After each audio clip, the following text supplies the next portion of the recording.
PTV, Telebisyon ng Bayan.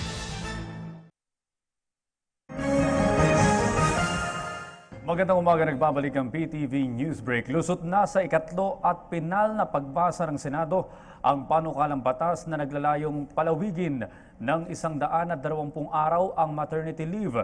22 senador ang bumoto ng pabor sa panukala at walang tumutol dito.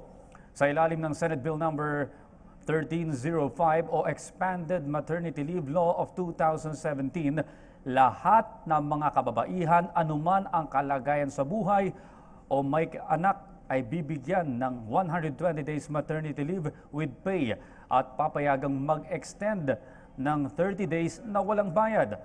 Ang 30 days sa panukalang 120 days ay maring ilipat sa asawa, common law partner o kamag-anak hanggang 4th degree, kasama na ang adopted parents. Papatawan ng parusang hindi bababa sa 5,000 piso o higit sa 20,000 piso o pagkakakulong ng hindi bababa sa 6 na taon o 1 araw ang sinumang lalabag sa naturang batas.